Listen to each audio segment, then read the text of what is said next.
Dans cette vidéo, nous allons étudier des systèmes qui peuvent être modélisés par une équation différentielle de premier ordre d'une forme un peu particulière, comme celle que vous avez à l'écran, où ici on remarque que le terme libre de la sortie est absent.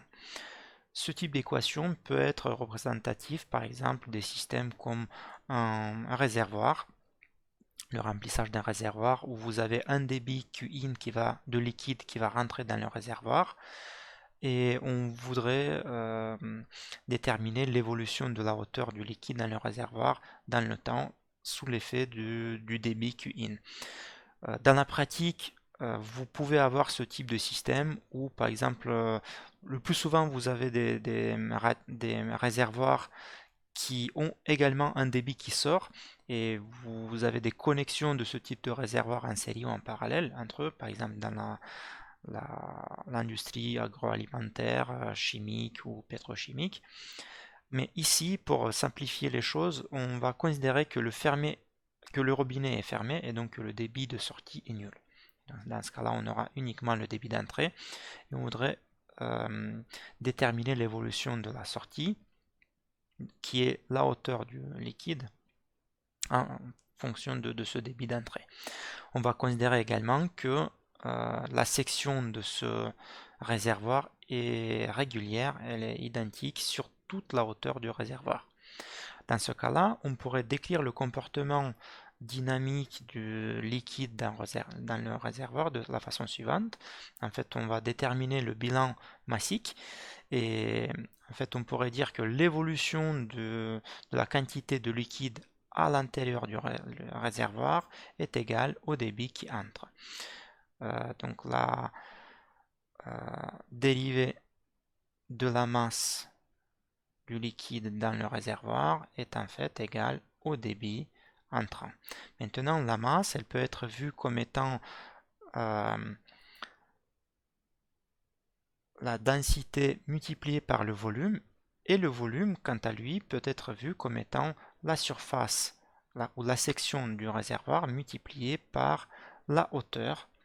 du réservoir, et c'est cette hauteur qui va varier dans le temps, tandis que la densité et la surface ou la section du réservoir resteront constantes. Donc, sur dt est égal à Qin. Et dans ce cas-là, ρ et S étant constantes, peuvent sortir en face, ce sont des constantes, et donc on pourrait réécrire cette équation de la façon suivante, où vous avez dH, h de t bien sûr, parce que ça dépend du temps, sur dt, qui est égal à 1 sur ρ fois la surface, multiplié par le débit d'entrée. Donc si et ce débit d'entrée peut dépendre lui aussi du temps.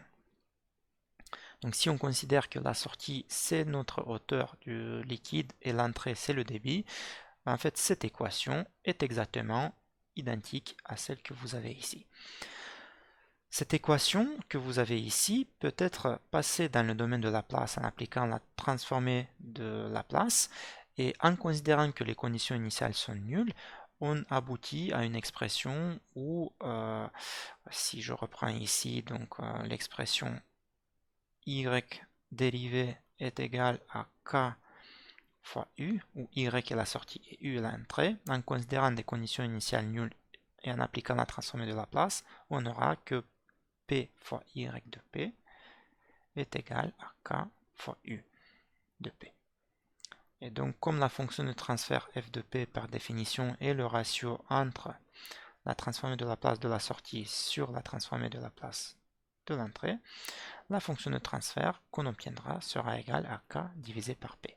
Donc on voit que c'est une fonction de transfert de premier ordre avec un seul paramètre qui est le gain statique k, et qui est de classe 1 parce que en fait ici vous avez une factorisation par p à la puissance 1. On peut voir également que la classe du système qu'on en avait dit, ça représente le nombre d'intégrateurs purs, donc on voit que l'intégrateur il se trouve au niveau de la sortie, et que tout simplement la sortie elle peut être exprimée comme étant l'intégrale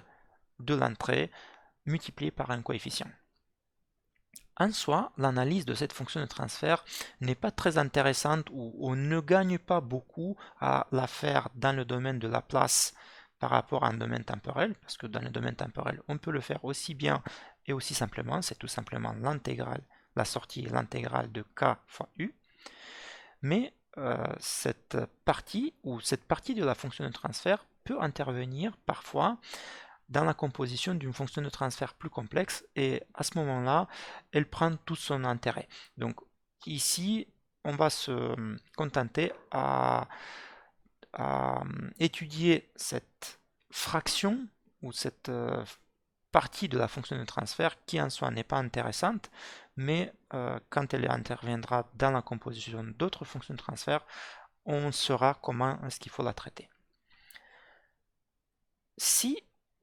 un système représenté par cette fonction de transfert est excité par une entrée U et que cette entrée U est un échelon d'amplitude U0, dans ce cas-là, la sortie sera égale à K fois U0 fois T. Pour obtenir ceci, on procède de la manière dont on l'avait vu au tout début du cours, c'est-à-dire que la transformée de la place de la sortie est en fait égale à la fonction de transfert multipliée par la transformée de la place de l'entrée. Et le résultat transformé dans le domaine temporel nous donne l'expression de la sortie. Donc pour une entrée échelon d'amplitude U0, la sortie sera une rampe qui tend vers l'infini,